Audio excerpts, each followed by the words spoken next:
Hi, if you want to watch exclusive content with hot girls that you won't watch on YouTube, namely where Naruto roasts Kushina and Mikoto and many other hot girls without restrictions, then visit my Boosty channel at the link in the description.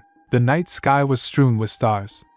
In a small clearing, not far from the village, there was an altar on which a child lay. Nearby lay two bodies, a man's and a woman's.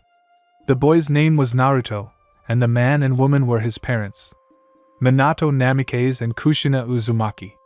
They protected their son with their own lives. They sealed the nine-tailed demon fox in the child, which escaped and attacked the village. Suddenly, several people appeared in the clearing. They were Konoha shinobi. An old man approached the altar and took the child in his arms. Two village elders and the Hokage's advisor approached him, and the rest of the shinobi went to the bodies. "What are you going to do with the child?" the advisor asked. "Nothing," answered the third. "How is it nothing? The boy is the demon fox's Jinchuriki. That's what the fourth Hokage wanted. We can't ignore his will. But it's dangerous. What if the demon breaks out again?" the advisor persisted.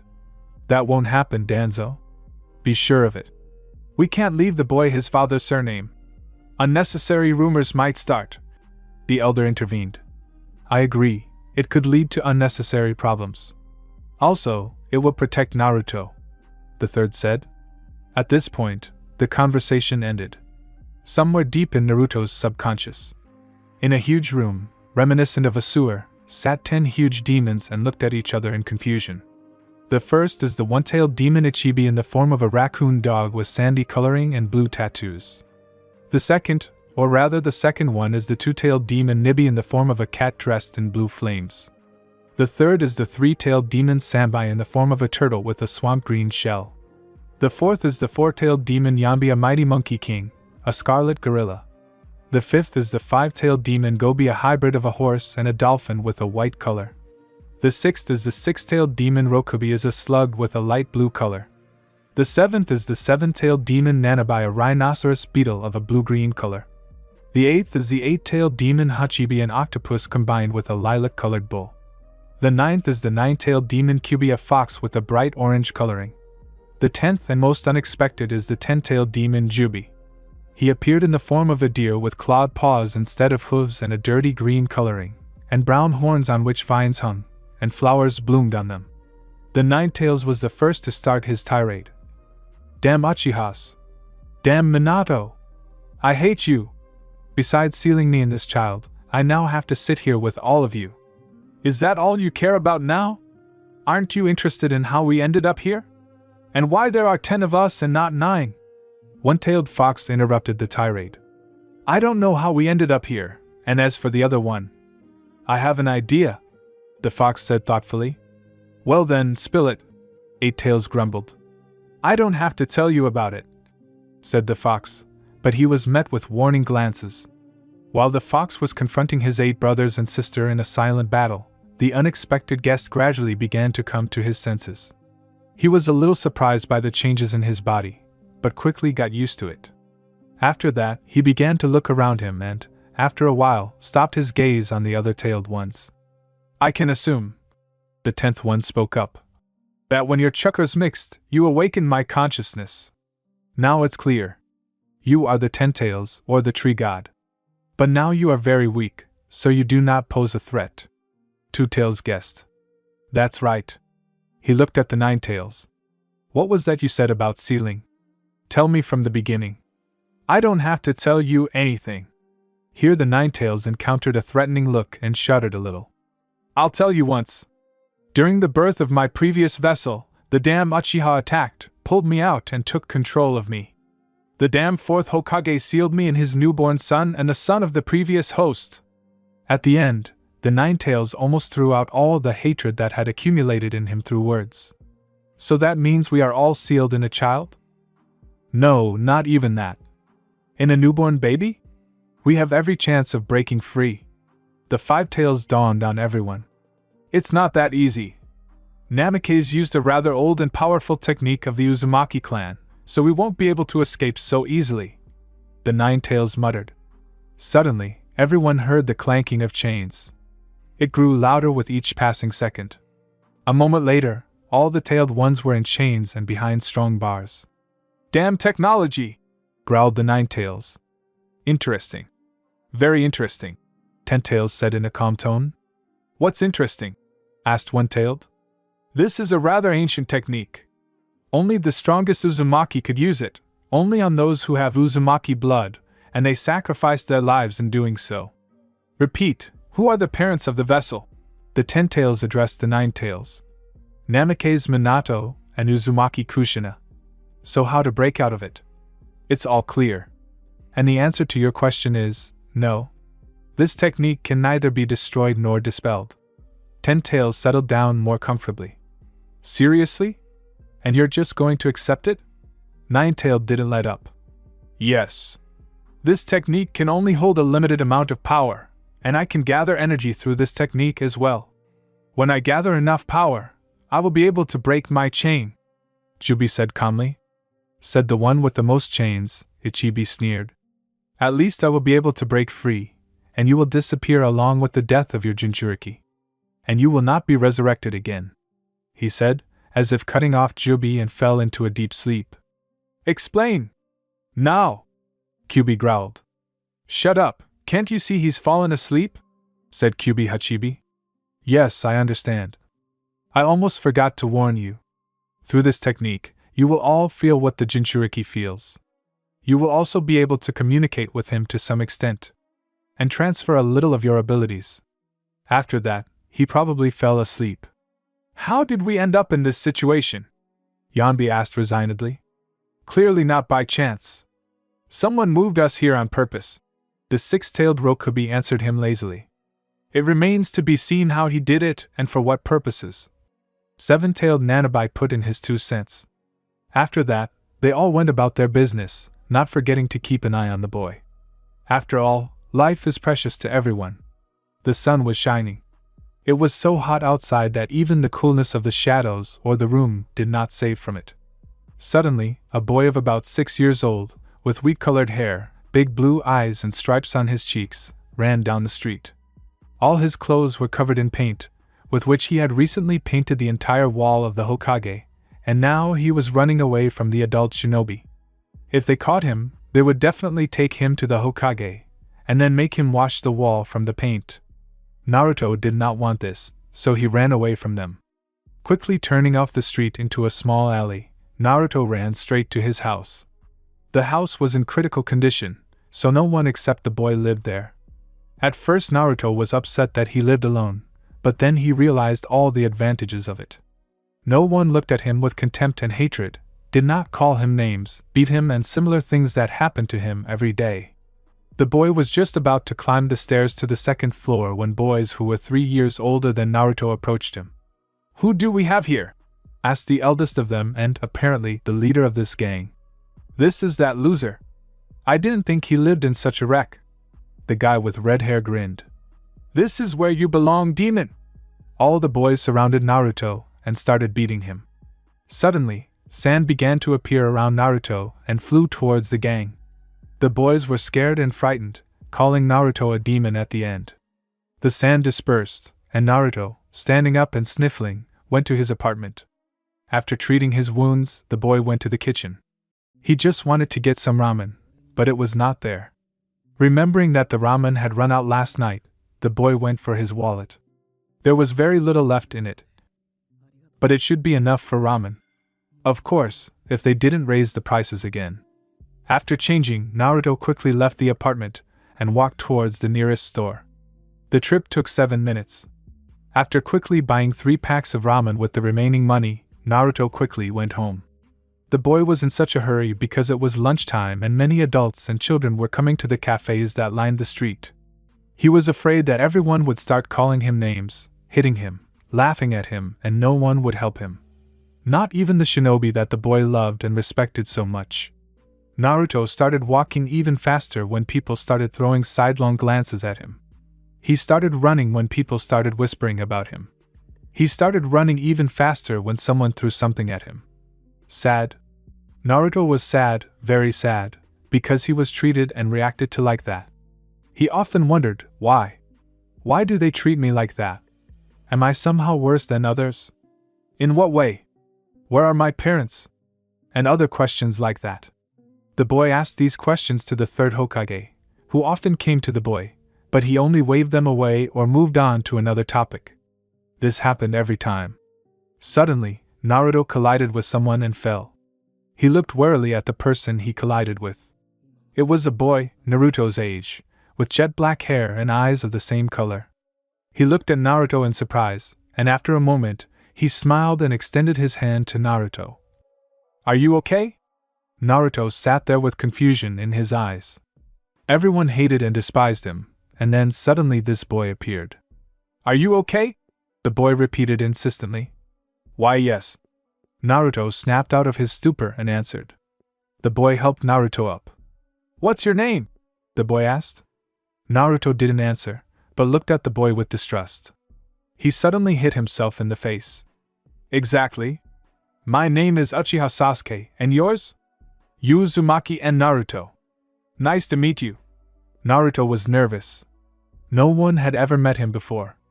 And even more so, no one had spoken so easily without hatred and contempt.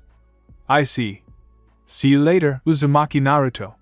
The boy waved his hand and ran into the busy street, leaving Naruto with indignation in his eyes. The rest of the way Naruto thought about Sasuke. Why didn't he look at him without hatred? Who was this guy? Deciding that it was just an accident, and they would never meet again, Naruto forgot about Sasuke. At the same time, Sasuke, a boy with dark hair, ran out onto a busy street. As he looked around, a teenager with the same dark hair and eyes appeared next to him. There you are, Sasuke. The guy ruffled the boy's hair. Itachi, I was looking for you. The boy hugged the guy. I just met a very strange boy. A strange boy? Tell me about him, Itachi said seriously.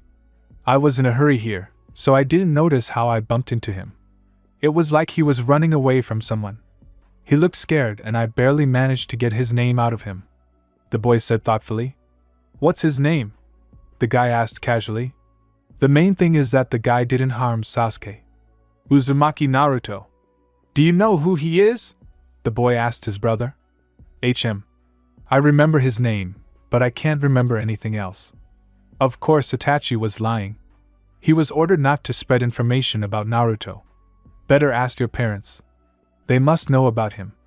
After that, they walked around the city a bit and went home. Half an hour later, the Uchiha brothers were home. Sasuke ran to his parents, who were arriving in the kitchen. The head of the clan, who was also the brother's father, was sitting and looking through papers. His wife, the brother's mother, was preparing dinner and saying something to her husband. Then Sasuke ran into the room and asked directly, Do you know who Uzumaki Naruto is? The parents were taken aback either by the sudden question or by the content of the question itself. Yes, I know who this boy is, Mikoto quickly gathered herself. He is my friend's son. But it turned out that he became an orphan. Why did you ask? I just ran into him today, and he looked scared. Do you happen to know why he was scared? No, I have no idea. You can ask him next time you see him. Mikoto smiled. Dinner is almost ready. Sasuke, you can go and call Itachi. Sasuke nodded and ran deeper into the house. Mikoto turned to her husband. I knew Naruto wasn't too welcome in the village, but to this extent. And nothing happened to it. It can't be done. Don't be so upset. We promised them that we would take care of him, and we will fulfill that promise. But first we need to get rid of the obstacles. Fugaku encouraged his wife. Now Danzo and the elders will put spokes in our wheels. Yes, you are right, but... Although, if Sasuke becomes friends with Naruto, then we will significantly hinder the conspirators by practically always keeping an eye on the boy and intercepting the elders' moves. That's a good idea. The main thing is that nothing irreparable happens. Mikoto calmed down. 6 months later. There were many people gathered in the large auditorium. The reason for this was the admission of children to the Shinobi Academy. All the parents were happy for their children and praised them. Then the Hokage came out and gave a speech. From this moment on, you are one step closer to becoming a shinobi. You must try and become the best of the best. Because the future of our village, country, and even the entire shinobi world is upon you. Justify the expectations of our ancestors. prove that the will of fire will never fade within you." The Hokage finished his speech and left. After that, all the children were divided into classes. Naruto ended up in Iraka Yumino's class. The children went into the classroom and sat down with each other. Naruto sat at the last desk by the window. "Hello, children. My name is Iraka Yumino. You can call me Iraka-sensei. In order to get to know each other faster, I suggest playing a game. You will have to briefly describe your favorite activities, preferences, and unloved things, as well as your dream. Who wants to start first?" There was an uproar in the class. Everyone wanted to be first, but this fate fell to one of the few who did not raise his hand. This person turned out to be Shikamaru Nara. "My name is Shikamaru Nara," the guy began lazily. "I like peace and quiet. I hate noise and hubbub." The guy sat back down in my place and seemed to have fallen asleep. Then Sensei picked kids at random until he got to Naruto. Sensei reluctantly asked Naruto to tell him about himself. "My name is Naruto Uzumaki. I like fun and ramen. I don't like boredom and loneliness. In the future, I dream of becoming Hokage, so that everyone in the village will recognize me." Many quietly giggled at this statement, but Naruto noticed it, so he sat down and fell silent. Sasuke was next. "My name is Sasuke Uchiha. I like to spend time doing something or walking around the village. I don't like people who pretend to be the kings of the world." The boy finished and sat down. All the girls only looked at him, and when it was time to go home, they sighed sadly and slowly trudged home. Sasuke looked for someone for some time, but not finding him, he went home. The boy was looking for Naruto. He had been asking about Naruto for 6 months because he wanted to be friends with him. The boy seemed lonely and scared to Sasuke. He wanted to find out the reason for this behavior, but it didn't work. Sasuke learned from his parents that Naruto's parents were good people, so he thought that the boy himself would be the same. Sasuke subconsciously felt that the boy was carrying a huge burden on his shoulders, but no one was helping him, so Sasuke decided to become the one to help Naruto with his problems. After all, orphans need help, right? "Long time no see, Naruto." Sasuke greeted Naruto. Naruto had already forgotten about meeting Sasuke.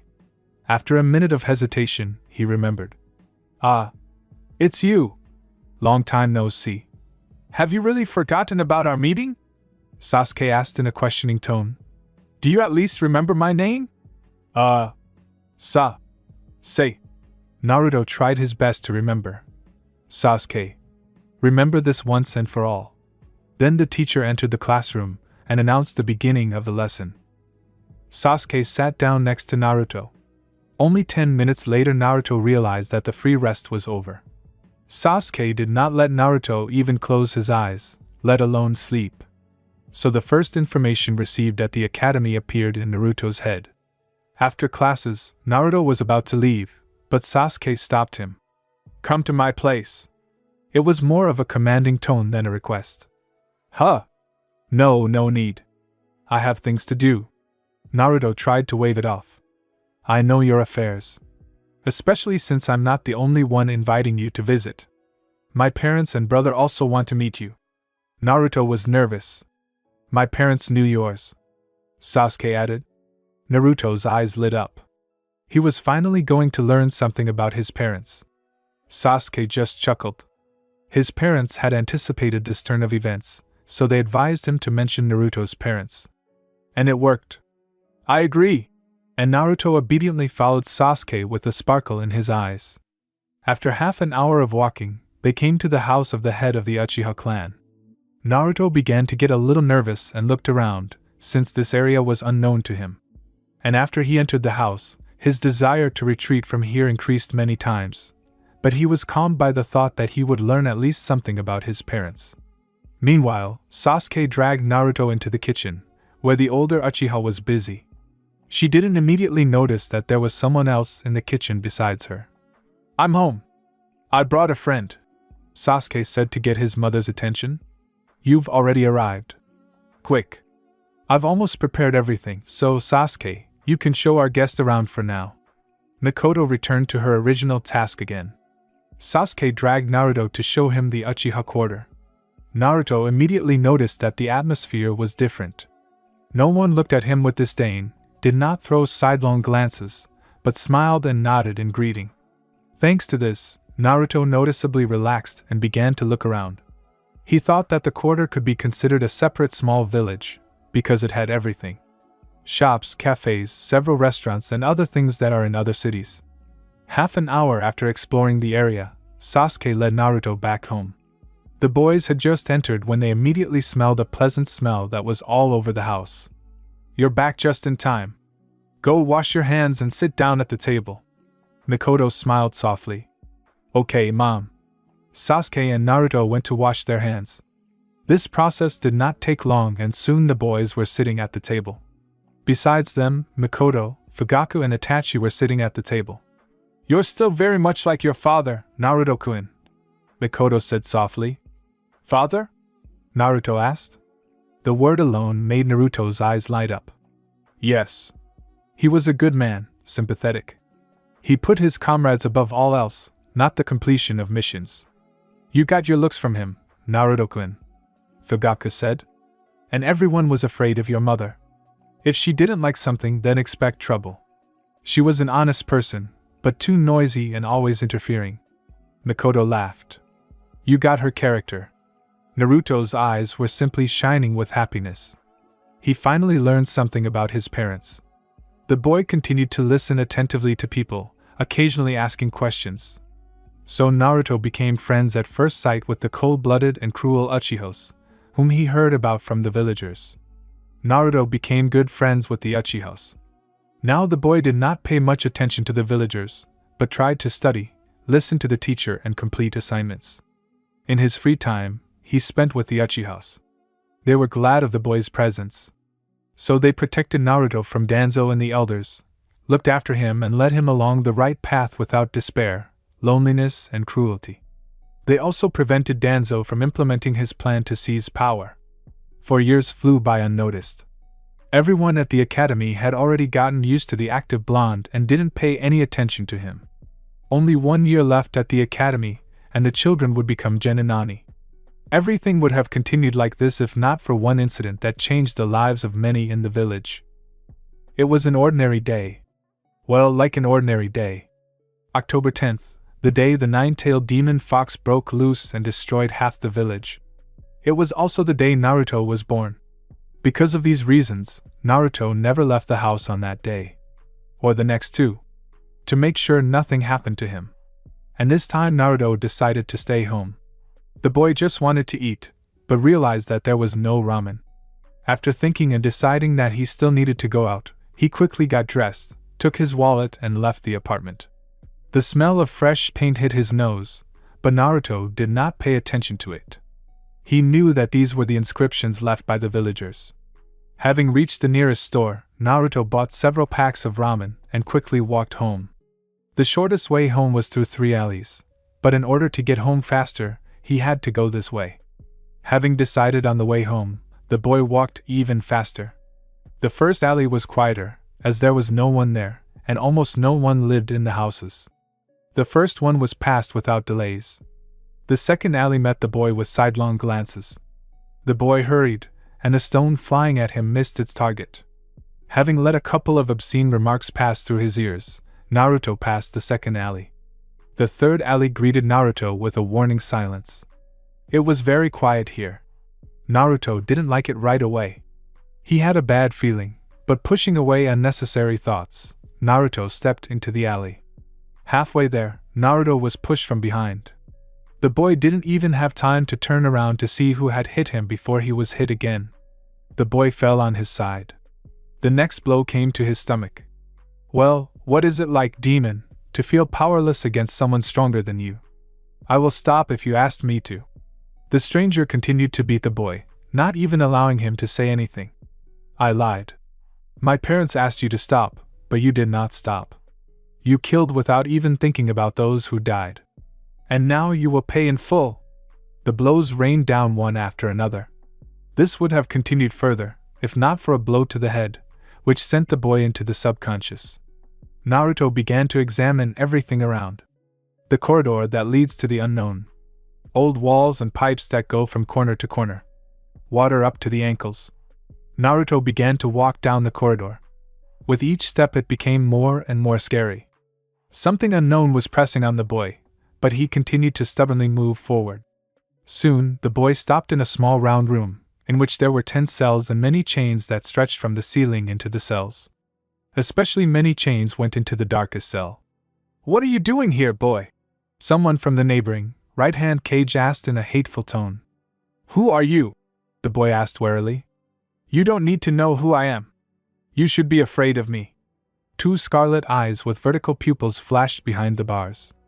"You think too much of yourself, Fox," said someone from the cage a little to the right. "Don't interfere in my conversation, Octopus," snapped the fox. "We all have the right to talk to him," said someone from the 6th cell. "The slug is right," someone from the 1st cell supported. Everyone started arguing until a voice came from the 2nd and 5th cells at the same time. "Shut up already!" the 2 shouted. "You're scaring the child," someone from the 2nd cell finished. "You're disturbing our rest," finished someone from the 5th cell. Everyone fell silent, and only Naruto continued to try to see those sitting behind the cages. "Where am I?" Naruto thought to ask. "In your subconscious, boy," said the voice from the 9th cell. "You're on the verge of death," said someone from the 7th cell. "On the brink of death?" Naruto asked, shocked. "Yes, that's true, but we've settled almost everything," assured the voice from the 8th cell. "Who are you?"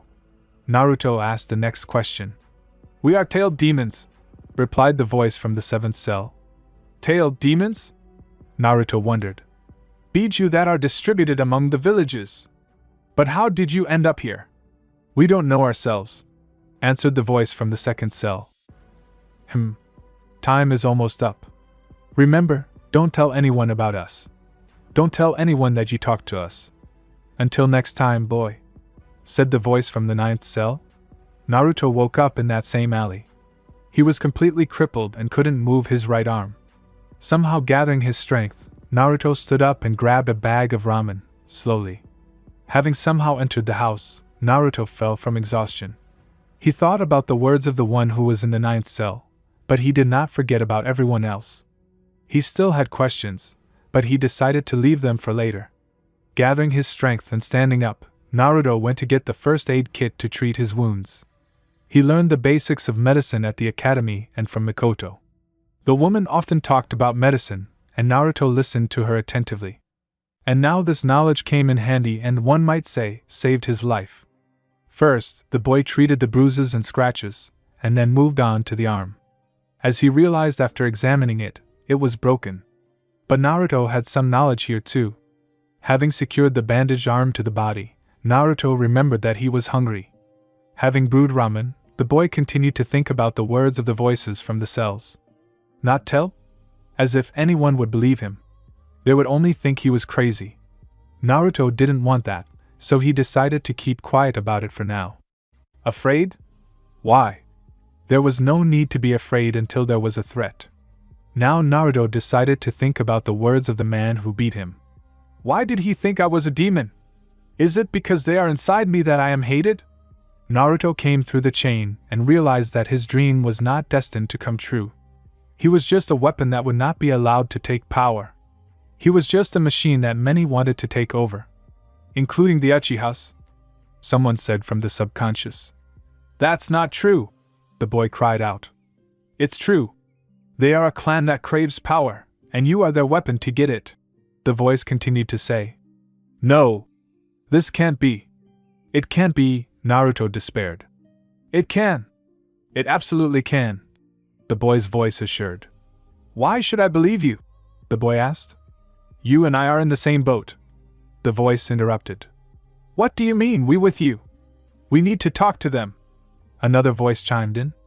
Absolutely agree, said another voice. Get out of here. Can't you see, I'm trying to confuse the boy. The first voice got angry. Ha ha! It's obvious. And it's also obvious how you failed this mission. Ha! A new voice sneered. You're so annoying, you overgrown raccoon, the first voice snapped. Then the voices began to fade away, and Naruto's whole body began to hurt, and he fell into a deep sleep. He was having a nightmare. The whole world was on fire. The sky was black, neither the moon nor the stars were visible. The boy stood in front of a small sprout that was growing, despite the hellish conditions. People tried to destroy the sprout, but the sprout fought back. The sprout grew until it became a huge tree. Naruto felt that the tree had consciousness, but he did not dare to talk to it. Soon, a fruit grew on the tree. Later, a woman appeared, plucked and ate this fruit. With the help of the fruit, she stopped the war, and soon she gave birth to sons. The sons had power, and the woman wanted to take this power for herself. She subjugated the tree and became something terrible that takes life with 1,001 blows. But the sons stopped their mother and stopped the destruction. Suddenly Naruto appeared somewhere new. In front of him stood a deer with clawed paws, vines with flowers on its antlers and 10 tails. "What do you think about what you saw?" the beast asked. "Where am I?" the boy asked. "You answer my question, and I'll answer yours," said the beast. "This is a stupid story," Naruto answered honestly. "Stupid? And why is she stupid?" The beast tilted his head slightly to the side.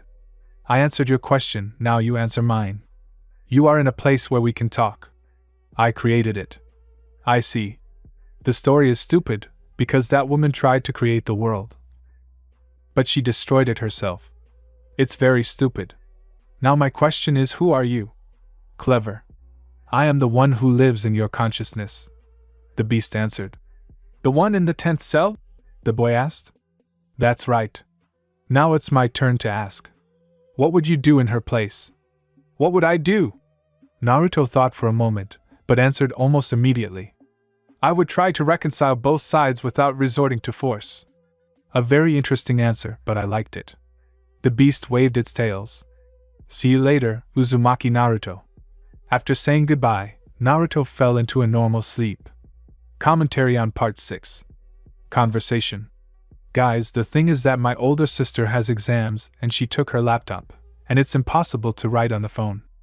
I hope you'll wait, and I'll try to make the chapter twice as long. Part 7. Mistrust.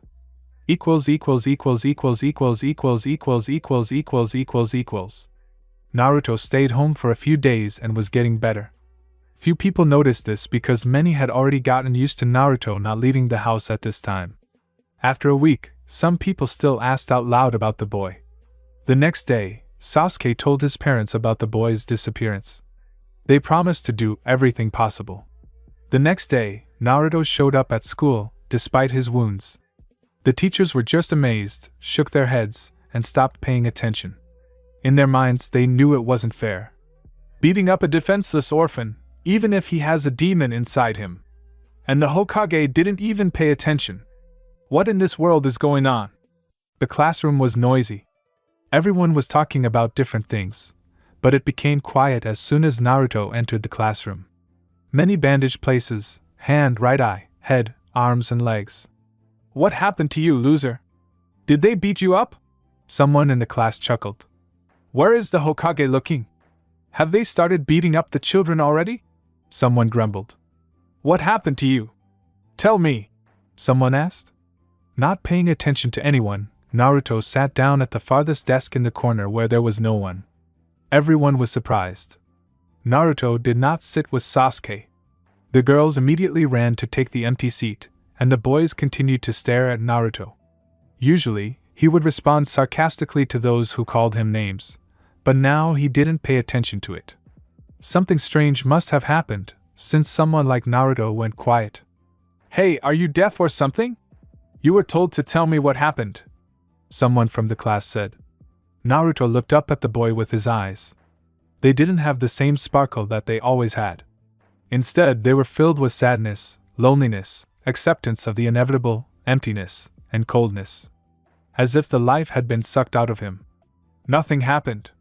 Everything is as usual," the boy answered and buried himself in his notebook. It was a notebook with sketches. Everyone was surprised again. Uzumaki didn't like to draw, but now he was sitting quietly and drawing something in the notebook. "Something is clearly wrong," someone said. but the explanation of the circumstances was interrupted by Irika entering the classroom. He looked around the classroom and briefly stopped his gaze on Naruto. He continued drawing, only tearing his head away from the drawing for a few moments and looking at Irika. After that, the boy returned to his original task. Irika, taking a deep breath, shook his head and returned to the lesson. "Hello, children!" the man greeted the class. "Hello, sensei!" The children answered him in chorus. Thus began the lesson.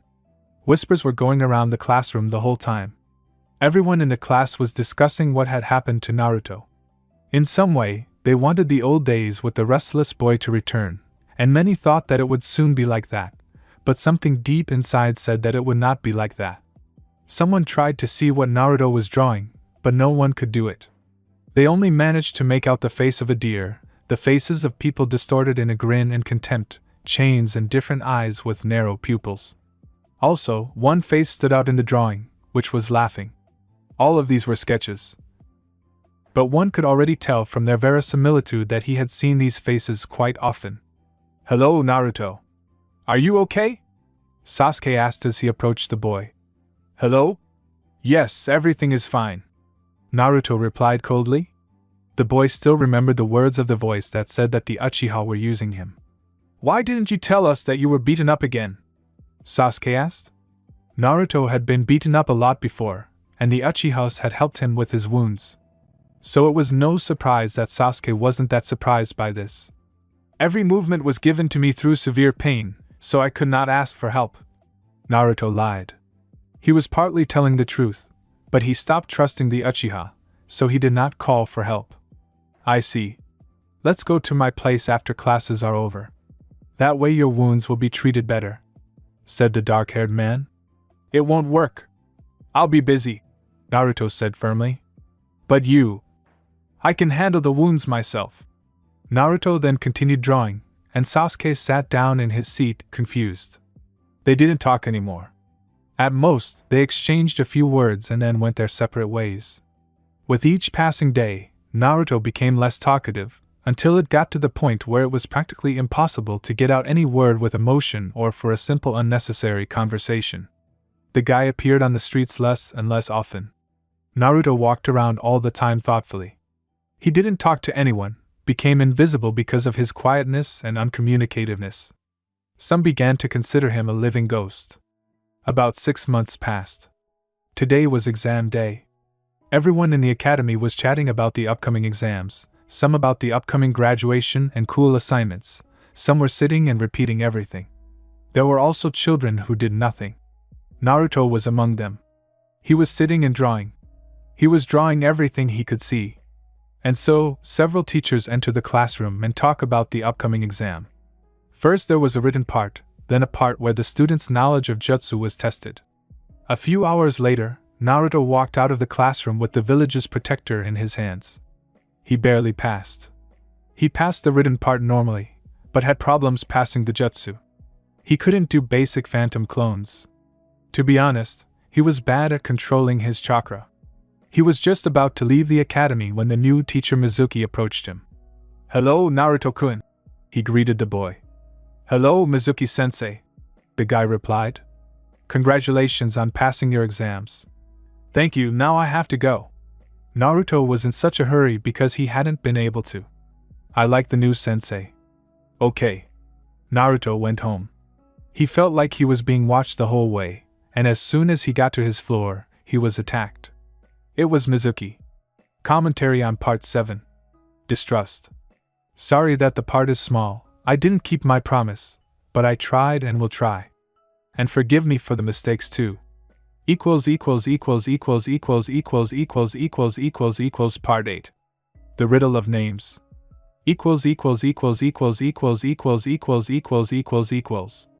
The tailed beast's conversation after Naruto left the subconscious. "Killing you is not enough, Shikaku!" the Nine-Tails growled. "I already told you that something blocked my chakra and it took me a while to free myself," the raccoon answered angrily. "It's still your fault that the boy was injured like that," the fox continued. "I say again that. Enough already. You're in the way," roared Five-Tailed. Didn't you realize that the technique only lets through very small portions of chakra, and the one tail threw out a huge amount of chakra and it didn't get through? The eight tails asked. And now it doesn't let chakra through at all, so the boy will have to recover on his own, the six tails explained to everyone. Yes, I know. One-tailed and nine-tailed answered simultaneously. You don't have to put so much pressure on them, they're just not used to that kind of pain, said Semikvasti. Shut up, you overgrown bug, the fox snapped. If you say so, then we are all overgrown here, Seven-tailed easily retorted. TCH. The fox fell silent. The boy is alive, and that's the main thing, the two-tailed one consoled everyone. Yes, but the fact that we feel his pain is terrible, complained the five tails. Don't forget that it's not just his physical pain that is being transmitted to us, but his mental pain as well, Four Tails reminded everyone. So that's why it was so lousy all the time, the five tails got angry. Well, calm down. The main thing is that he is alive and his life is not in danger, Three-tailed tried to calm everyone down. Yes, I hope that we will not be disturbed for at least a few more years, finished the conversation Six-tailed. Everyone agreed with him. 6 months later. During the attack. May the devil take this teacher! The five tails was angry. I completely agree with you. Nine-tailed supported him. As soon as I break free, I'll tear this teacher into little pieces. One-tailed was going crazy. You can't get out of here, nor can you help the boy. The six-tails reminded him calmly. I'll find a way. One-tailed became even more angry. When you find it, be sure to share it with us, said Semikvasti. In reality, Mizuki attacked Naruto. The boy was able to dodge because he knew he was being watched. He tried to respond to the man, but he couldn't. He was inexperienced, and the man was just picking up the intensity of the fight. After a while, the boy ran out of steam, and the man knocked him out. In Naruto's subconscious, Naruto appeared in front of 10 cages. Each cage had a pair of eyes looking at him. He showed up after all, grumbled a voice from the 9th cell. Boy, you're just a terrible ninja, the voice from the 1st cell sneered. I just graduated today, and my opponent is very experienced, Naruto said coldly. Blah blah blah. You're boring, the same voice declared. How you've grown. Naruto shrugged. Can you show yourself? Why would we do that? Asked the voice from the 5th cell. So that I can talk to you face to face. It's somehow unpleasant to talk to someone you can't see, the voice explained. No problem, said the voice from the 2nd cell animatedly. A moment later, a two-tailed cat and blue flames could be seen in the cage. In the 3rd cage, a turtle with 3 tails appeared. In the 6th, a 6-tailed slug. In the 7th, a beetle with 6 wings and 1 tail. From the 8th cage, an octopus in the form of a bull appeared.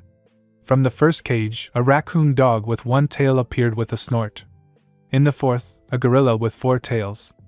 In the 5th, a horse with a dolphin's muzzle and 5 tails. In the 9th cage, a fox with 9 tails sat. And under the surprised looks of the other tailed ones, the 10 tails appeared. Naruto smiled slightly when the last one appeared. Are you happy? The fox asked irritably. One more question, do you have names? Naruto asked innocently. All the tailed ones were silent. Why would you know our names? The fox asked arrogantly. Interesting.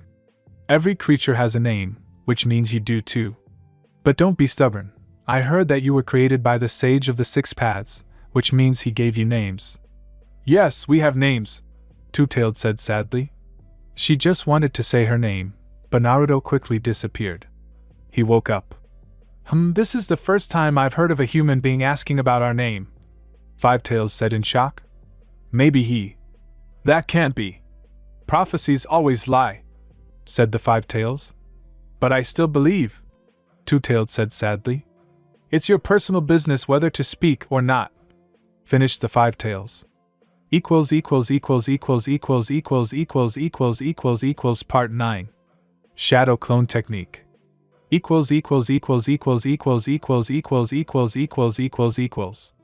Naruto came to in the forest, not far from the village.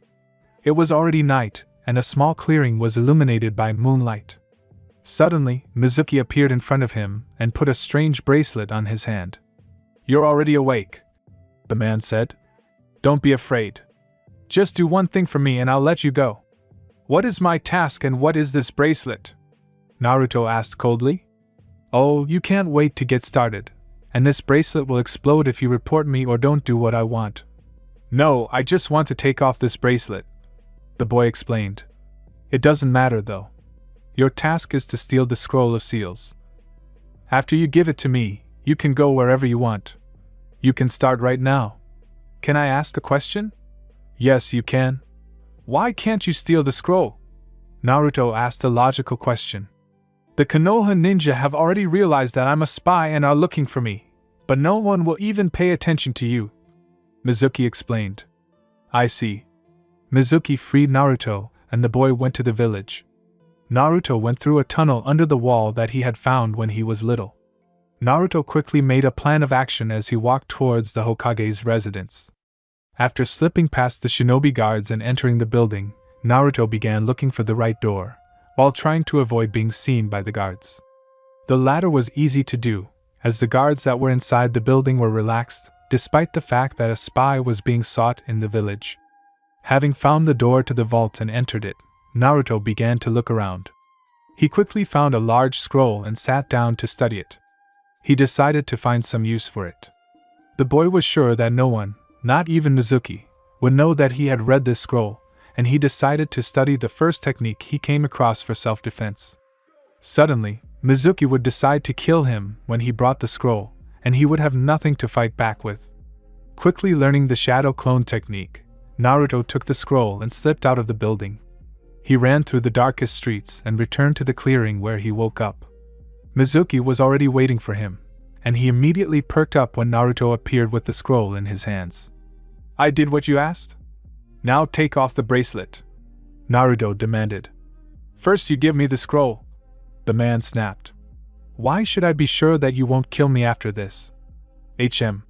For nothing. Just trust me.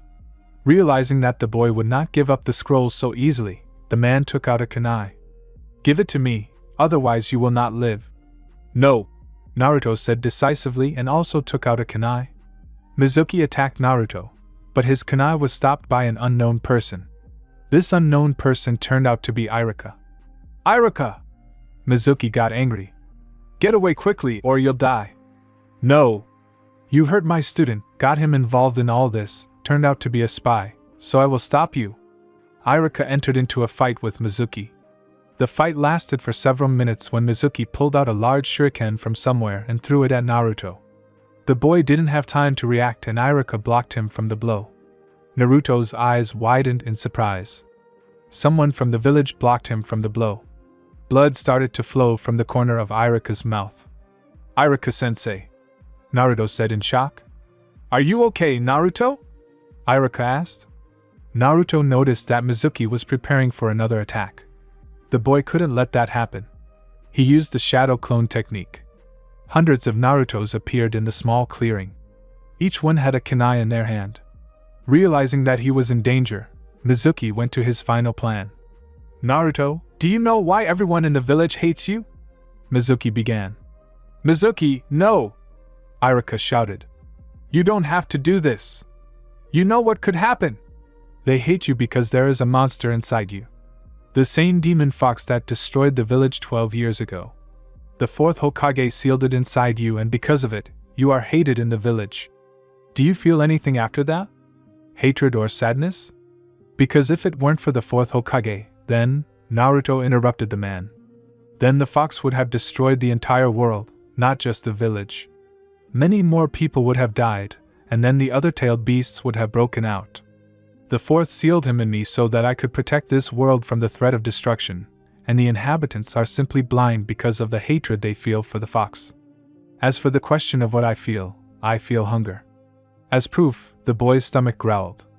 I also feel very sorry for those who died for the sake of peace. Naruto, you! Iruka said incredulously. Mizuki's final plan failed and hundreds of Narutos attacked him. After Mizuki passed out and was tied up, all the Narutos disappeared and only the original one standing in front of Iruka remained. Are you okay, Iruka-sensei? Naruto asked with a hint of concern. Yes. Iruka looked at Naruto. Naruto, how do you know? Well, I think you can know, Naruto said after a minute of thought. When I was beaten and was dying, I got into my subconscious. That's where I met him. Naruto decided to keep quiet about the other tailed beasts. And then I just had to put everything in its place. I see. The man hesitated. Naruto, forgive me. For what? You didn't do anything. Naruto wondered. That's why I'm sorry. I didn't do anything when you were feeling bad. It's nothing. The main thing is that you were able to look through all the hatred to the truth. Naruto smiled sincerely. You need to go to the hospital, Iruka-sensei. Yes, you're right. Iruka agreed. Then Shinobi arrived at the clearing and took the scroll. Mizuki, Iruka was taken to the hospital, and the bracelet was removed from Naruto. Commentary on Part 9. Shadow Cloning Technique. Part like this again. I will make more parts, but then they will come out every 2 days. It's up to you guys to decide. Also tell me, closer to the end or the middle, to make Naruto and the tailed beasts friends. And then again, it's up to you to decide. Thank you for your feedback. It encourages me, smiley face. Part 10. Team number 7.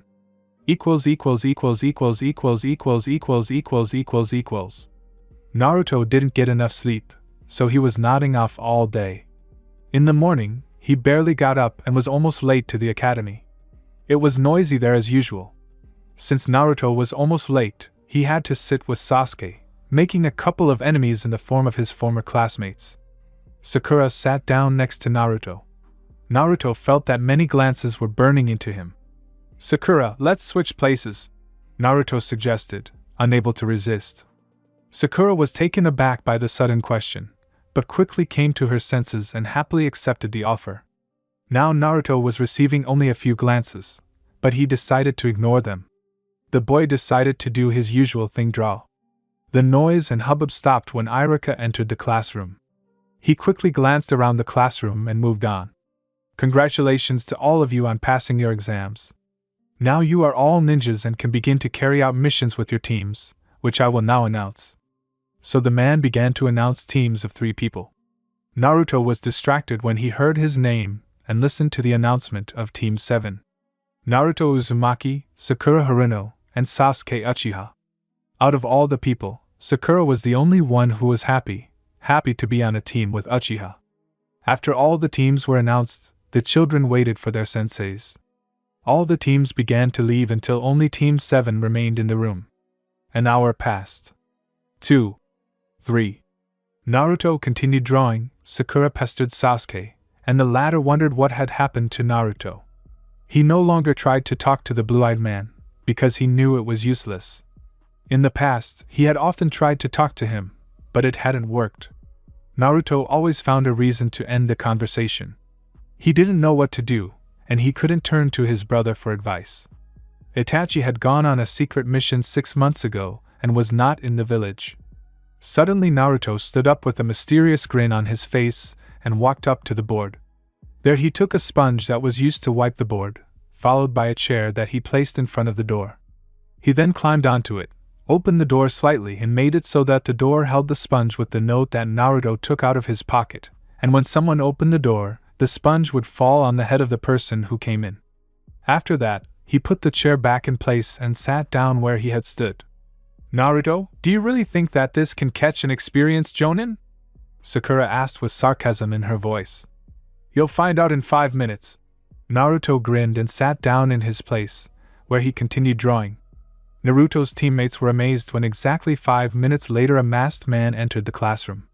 And he, to the surprise of the same individuals, fell into a simple trap, and a piece of paper flew in front of his face, on which was written, "A little revenge for making me wait, sensei."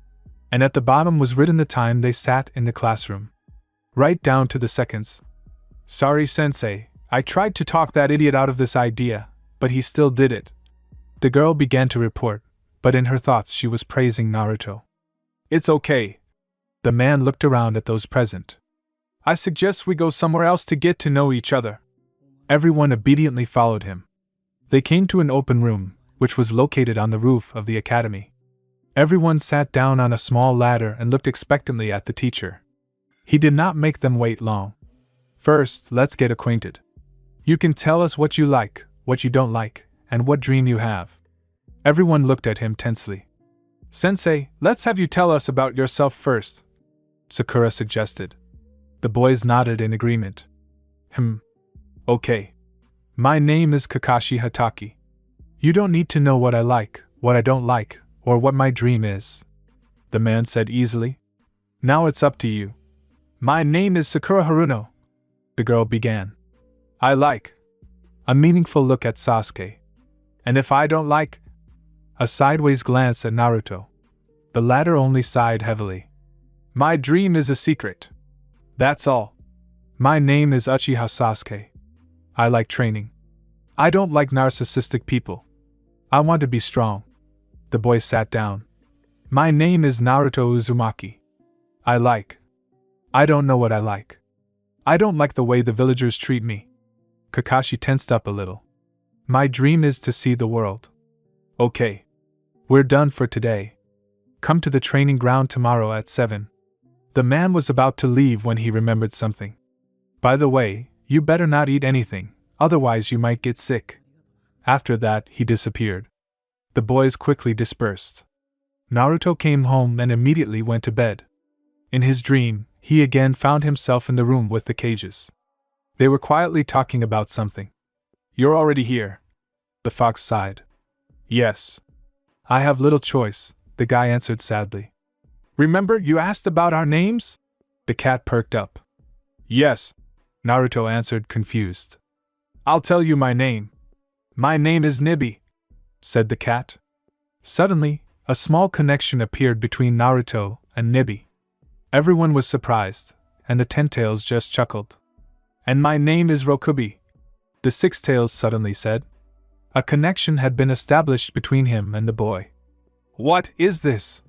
Naruto asked. It's a connection. It appeared because of this technique. I already told you about it, the Ten-Tails said. Yes. I remember, Naruto replied. Stop, have you already talked? Nine-Tailed interrupted the conversation. Yes. Just a normal conversation, the Ten-Tails answered easily. Tell me more about this connection. Please. Nibi stopped the Nine-Tailed from speaking. With this connection, you can communicate and give each other strength. So to speak, mutual assistance. Also, to some extent, you will be able to go outside, but only in smaller versions. Your size will also be regulated by the release of chakra. Ten-Tails answered easily. And nothing will interfere with borrowing power? Two-Tailed asked worriedly. No. Last time, when the One-Tailed tried to help Naruto, he was stopped by, so to speak, the security system. But now the connection is mutual and nothing will interfere with the power. Of course, Naruto will use it. I see. So Naruto will need to be trained so that he can control all our power. What will we give him? The Six-Tails asked. Absolutely right. And if he succeeds in this matter, he will be able to use the power of several at once. Naruto suddenly began to disappear and smiled one last time at everyone who was in the subconscious. Why would you deign to tell me your name, slug? The fox got angry. I just thought that Naruto would find out our names sooner or later anyway, so I decided not to resist and instruct the boy. The Six-Tails explained. It doesn't hurt to dream. The fox settled down more comfortably and began to think about something of his own, and the others about whether they should tell their names. But a couple of the inhabitants of the boy's subconscious were pleased with their decision, and were already preparing for their short journey outside. Somewhere far away. Kage-sama! Important news! A man of about 30 ran into the room. Speak! The man of about 40 answered calmly. The tailed one disappeared. The one who ran and barely managed to squeeze out. What? Tell me, what happened? The owner of the room frowned. We conducted the test as usual, but found no signs of the tailed beast's chakra. It simply disappeared. The vessel feels fine. The man who ran and added at the end and handed the man the documents. Understood. Send our allies a request to meet. The man said sullenly and began to read the documents. Yes, Kage-sama, said the one who ran in and left the room. This is very bad. This could ruin our plan. Ruin everything, the man said sullenly. Somewhere just as far away. Leader, I have news, said one of those present. Speak, the red-haired man responded. I recently heard that several countries have reported missing Biju, said the same man. When did you hear this? Today. I even managed to check it myself. I passed by the carrier, but did not notice the presence of Biju. Only the remains of chakra, the man said. Got it. Find out where the tailed ones went. That's in order, the red-haired man said loudly. Yes. Everyone present responded in chorus and disappeared. Commentary on Part 10. Team Number 7. Guys, tell me who I should pair Naruto with, and everyone else. It can be any idea. Even the craziest ones. All types of relationships are welcome. /fem/het. == Part 11. Cohesion test. == Commentary on Part 11. Cohesion test. Naruto Enko 2, Sasuke Naruto 4, Naruto Karin 1, Sasuke Kakashi 1, Naruto Mikoto 1. Wow. Sasuke Sakura 1. Exhale, I think that's it. And your suggestions will be accepted for 2 more chapters. Suggest yours or vote for the existing ones. You can also suggest one-sided ones to brighten up the fanfic a little. Your votes are very important. Only you have power over pairings. I will also suggest the following: Itachi Naruto, Madara Naruto, Sakura Ino, Gaara Naruto, Neji Naruto, Kakashi Naruto. A new day had come. The sun began to warm everything around. Naruto stood up, but he couldn't.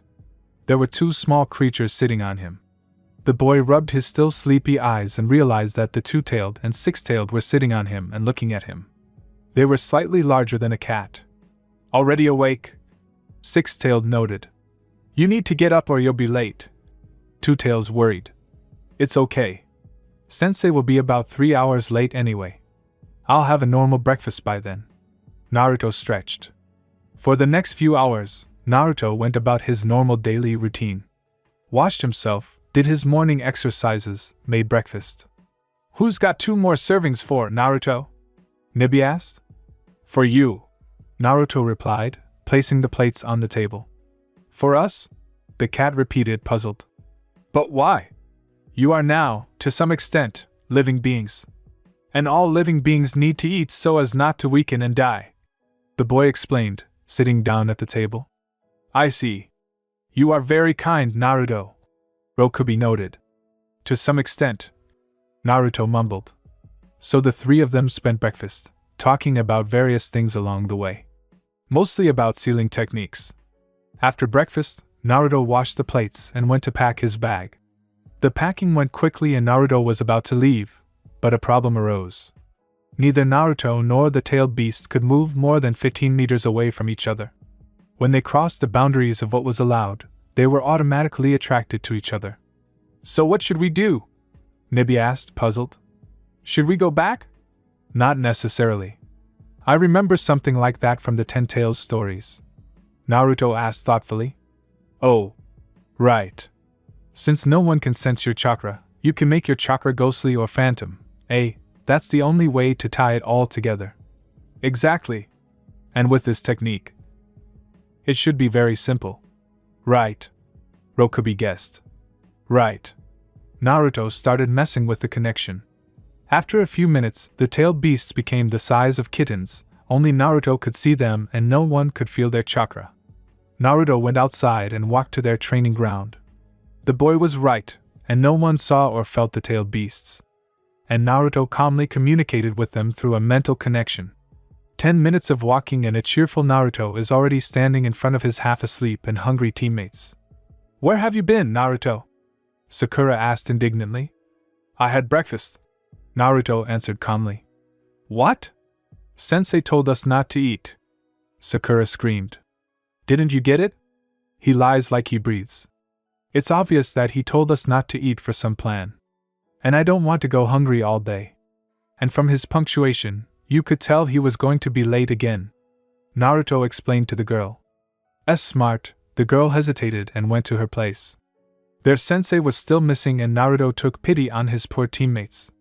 He got 2 bento from somewhere and gave them to Sasuke and Sakura. Here you go, Naruto said easily and handed over 2 bento. Why? The girl asked. Just take it and eat it, Naruto said menacingly. Good. The boy and the girl took the bento and began to eat. Delicious, Sakura said. Sasuke silently agreed. They continued eating. Having quickly eaten everything and given the boxes to Naruto, the boy and the girl went their separate ways. Sasuke went to inspect the training ground, and Sakura lay down in the shade of a tree and dozed off. You should get some sleep too, Naruto said, walking up to Sasuke. Why would you talk about something like that? Sasuke asked. To put it simply, the test has already begun, Naruto said quietly. Test? Sasuke raised an eyebrow in surprise. Exactly.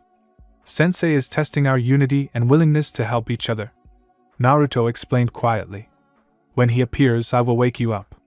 Sasuke silently believed him and went under the tree. There he quickly dozed off, and Naruto was no longer hindered from preparing traps for the arrival of Sensei. You may ask, why is Naruto so perceptive here? It's simple. Several years with the Uchiha clan have developed his wits. Naruto tested the man with a trap in the classroom. He turned out to be too relaxed and lazy, which meant he was not punctual. 2.5 hours passed very quickly. Naruto prepared enough traps both in the clearing and in the forest. He even managed to hide a few traps in the river. The 2-tailed beasts also helped him make more cunning traps, so it was almost impossible to get through this clearing without Naruto. Naruto shook himself off and went to wake up his teammates. After quickly explaining the details of the plan, Naruto sat down under a tree, while Sasuke and Sakura hid. 5 minutes later, the late man showed up, who immediately ran into a trap. Good morning, Sensei. Naruto smiled unkindly. Hello, Naruto. Where are Sasuke and Sakura? The man asked. It seems they were smarter than me and realized that you would be late. Naruto sighed sadly. I see. Looks like we'll have to wait for them, said the man with the book in his hands and walked towards the nearest tree. The man suddenly stopped near the tree. He noticed a thin fishing line and stepped over it, but when he put his foot on the ground, the ladder bent due to the looseness and the trigger mechanism worked. The tree standing nearby began to fall on him. Someone began to hold his legs, and Sasuke appeared from behind. The man wanted to dodge, but he carelessly touched another fishing line and kunai and shurikens flew at him from all sides. But the man suddenly disappeared, and in his place was an ordinary piece of wood. The man appeared near the river. Oh, it looks like they were here the whole time. Naruto shrugged. The man was trapped again. The ground beneath him collapsed. Sasuke and Sakura were standing next to Naruto. They watched as the man fell from one trap to another and cursed at it. Naruto, did you arrange all this? Sakura and Sasuke asked in amazement. Yes. I already suspected something was wrong last time, that's why I thought out all the traps all day long. Naruto explained happily. Yes, but why are you smiling? Sasuke asked. Our sensei has ruined your sleep and appetite, and also taken up our time. And you're just going to leave it like that? Naruto asked, puzzled. You're right, he'll pay for everything. Sasuke and Sakura flared up. What should we do? Watch this show and remember the most interesting parts. Then you can blackmail him with it or just tell everyone. Naruto said easily and patted the seats next to him. Sit down. This will go on for another 30 minutes. The boys sat down silently. They watched the sensei and were somewhat satisfied. But alas, nothing lasts forever and Kakashi realized that he had to stay still and calculate everything. Soon, the sensei stood next to his students. Did you come up with this? The man pointed to the clearing. Yes, but that's not all. It's up to these two to decide. Naruto pointed at Sasuke and Sakura. Sakura decided to start the conversation. Sensei, if you promise not to be late anymore, then we will stop this. But I wasn't late. I had a reason for it. On the way I met Grandma, who had problems and, the man with the book in his hands began. And helped her for 5.5 hours. Sasuke and Sakura grumbled at the same time. Naruto, you know what to do. Okay. The boy nodded. The man noticed that the boy had a strange pose and looked closer, but it was too late. Naruto simultaneously released the lion from under his legs and hands, and a new circle of hell began for their sensei. 15 minutes later, the sensei sat exhausted on a tree branch. You've really created a minefield here, the man grumbled. I hope that's all. Unfortunately, yes. In 2.5 hours I managed to do only this, but next time I'll come earlier on purpose. Naruto remembered something. By the way, sensei, what have you prepared for us? It doesn't matter anymore. You tried hard and proved that you are a good team, Kakashi said. But sensei, we didn't do anything. It was all Naruto's fault. Sakura gave in. Yes, exactly. It's all him. Sasuke supported the girl. For a ninja, the most important thing is trust. And you trusted me, Naruto said.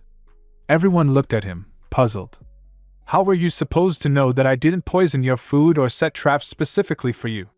You trusted me and didn't let me down. Naruto said everything correctly. For a shinobi, the most important thing in their team is trust. After all, only with its help can you win. The adult shinobi explained. We are done for today. Tomorrow we will gather at the Hokage's residence to receive our first mission. After that, everyone went to their homes, and Naruto discussed with the tailed beasts what they had done to Sensei. Part 12. The first serious task.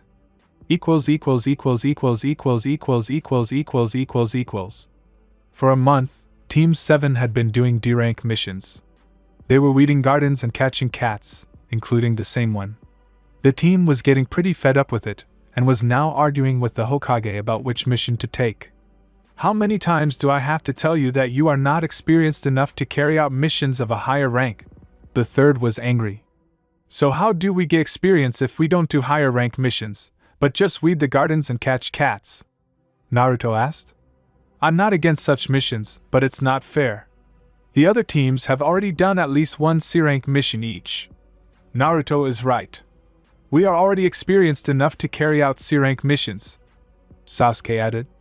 The most important thing in carrying out missions is not experience, although it is also important, but team cohesion. The third sighed sadly. He had been trying to convince these stubborn children for half an hour already. We are the most united team you have ever seen, the three children shouted in chorus. What should we do with you? The old man asked himself desperately. His head was starting to hurt. Give a C-rank mission, the children shouted in chorus again. I feel like I'm going to regret this. But okay. The Hokage found the right sheet and handed it to Kakashi, who had been reading the book the entire time. Your task is to escort the bridge builder to the land of waves. Are you satisfied? Quite. The boys responded together. Team number 7 left the room and stopped in front of the teacher. So, meet me at the gate in an hour, Kakashi said. Yes, the boys shouted in unison, and when the teacher disappeared, they sighed with relief. So how did you come up with the idea of speaking in chorus? Naruto asked his teammates. This proves that we are a close-knit team, Sasuke explained. Couldn't you have told me about this before you came into the office, instead of hitting me? Naruto asked. Sakura hits pretty hard, by the way. It's all for the good of the C-rank mission. Sasuke used the mission as a cover so as not to incur any blame. The blonde's anger. Are you still going to use the mission as cover? Naruto got a little angry. Shut up, Naruto! The girl hit the blonde. Sasuke-kun did this so that we could get a C-rank mission, and you treat it like this. Yes, I understand, just don't hit me, Sakura. I still have plans for the future and I don't want to die.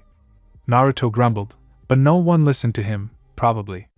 Naruto slowly walked through Konoha. The streets were quiet, as everyone was busy. Shinobi on missions, citizens at work, children at the academy. Only occasionally people walked on the streets, but they did not pay attention to Naruto. They were used to him often walking around the village. The boy reached a ramen shop and ordered several servings of ramen. Everything changes, but some things stay the same. This can be said about Naruto. His personality has changed, but he still loves ramen with all his heart. Even though he learned how to cook, he still goes to Ichiraku Ramen before missions and orders several servings. Well done, Naruto, you were able to beg for a mission of a higher rank. Nibi and Rokubi appeared on his shoulder. The other tailed beasts thank you too. Everyone is tired of having to heal the eternal wounds they received from cats. Rokubi relayed. Hey! Nibi got angry. But I'm right. That cat is very problematic. Six-tailed drawled. You're right. Even though I'm a cat too, I'd be tired of running away and scratching everyone. Two-tailed exhaled. I wasn't the only one who asked for the mission. Sasuke and Sakura also participated, Naruto said while eating ramen. They used 2 drastic measures. My head still hurts, Nibi said through gritted teeth.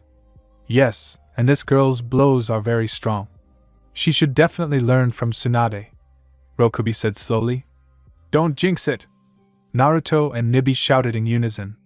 If that happens, we won't be able to survive a day on the mission. She hits even the most trivial problems with all her might, Naruto said. Now imagine that she learned from Tsunade, the strongest woman in the world. Nibi continued after Naruto. I hope I didn't jinx it, and she'll never even meet Tsunade. Rokubi, when he realized what would come of this, began to pray to all the gods he knew. But still, if you strengthen your body with chakra, there will be less pain. Exactly.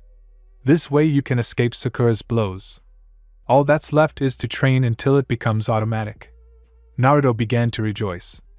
It's going to be a long journey, the cat warned. But you'll help me, right? Naruto winked at the tailed beasts. Yes, Rokubi replied. You can count on us, said Nibi, delighted. How could you not be delighted if you had found a way to solve half of your everyday problems? So Naruto had lunch at Ichiraku Ramen and went to the meeting place. He was the first to arrive at the meeting place, but he was not kept waiting for long. Sasuke came to the meeting place, and then Sakura. To everyone's surprise, their team's sensei did not keep him waiting long either. Having gathered together, the team went through the gate and met the customer. The customer turned out to be an old man who was already waiting for them. Kakashi, having discussed all the details with the customer, announced to the children that they were moving out. Finally! A normal mission! Naruto rejoiced. Better save your strength for later, because our path is not close. Sasuke advised him. Yes, I know. I do what I want with my energy. Naruto snapped and began to look at the scenery around him. Sasuke only sighed. Commentary on Part 12. The first serious task.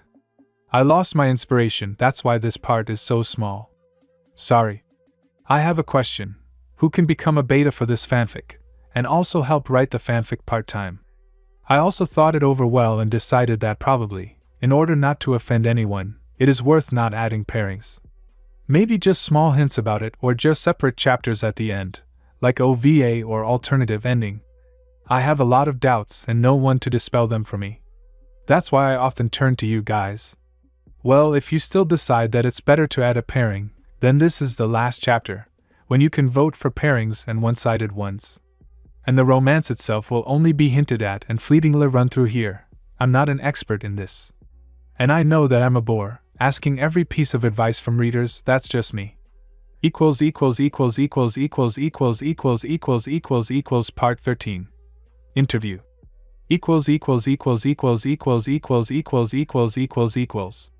There were 4 people sitting in the large hall. They were tense. So, did you find out what happened to Biju? Asked the man in the first place. We don't know the reason for their disappearance yet.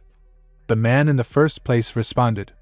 Then we need to come up with another plan to destroy Konohagakure and take over the Land of Fire. The man sitting in the second seat explained. I have an idea, but it's very risky. Someone suddenly said from the third seat. Minus offer.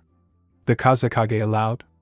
We don't know if they have Biju, and to know for sure that no one will interfere with us, we will offer Konoha to release the Jinchuriki from the villages. This will be a guarantee of peace. While Konoha thinks that no one will attack them, we will prepare our forces for an attack. And we will attack at the most unexpected moment. The man expressed his idea. Well, the idea is good, but I'm not sure if Konoha will agree to it. If you banish the Jinchuriki from the villages, they might create chaos or die. So I proposed that under the pretext of creating a squad against the missing Nin, we send all the Jinchuriki away from the Land of Fire. The man explained. It's a good idea and I agree with it, but the Land of Fire is not a weak opponent, so we must gather more power. Anything can happen. The Kazakage sighed. I also think that we need to involve other countries here. For example, countries that have power over other bijou. The Reikage interjected. Agreed. We will have to send the entire detachment far from the scene of action, so that no one interferes. I propose to the Land of Honey, suggested the Mizukage. It's quite far, but I agree with the Mizukage, said the Tsuchikage. At this time, team number 7. The team and the customer walked all day to the Land of Waves. It was a rather boring journey for almost everyone. The team's sensei was reading a book, Sasuke was thinking about something of his own, Sakura was dreaming about her life with Sasuke, and Naruto was looking at the surrounding landscape. A couple of times the group stopped for a rest to have lunch and recuperate. At this pace, in a couple of days they reached a poor town where a bridge builder lived. The old man bowed and went to his place, and the ninja went to the forest. Soon, Naruto got tired of looking at the surrounding landscape and switched to talking to the tailed beasts that were sitting on his shoulder. Naruto, I suggest we start training, Nibi suggested. What? Naruto asked. You can start training with chakra for now to better control it, Nibi explained. What is this for? The boy asked. So that you can walk on water and vertical surfaces. But it's not that easy, Rokubi warned. I can handle anything in the world, Naruto declared cheerfully and began training. Naruto began trying to run chakra throughout his body. He was doing it poorly. The chakra did not want to move the way Naruto wanted.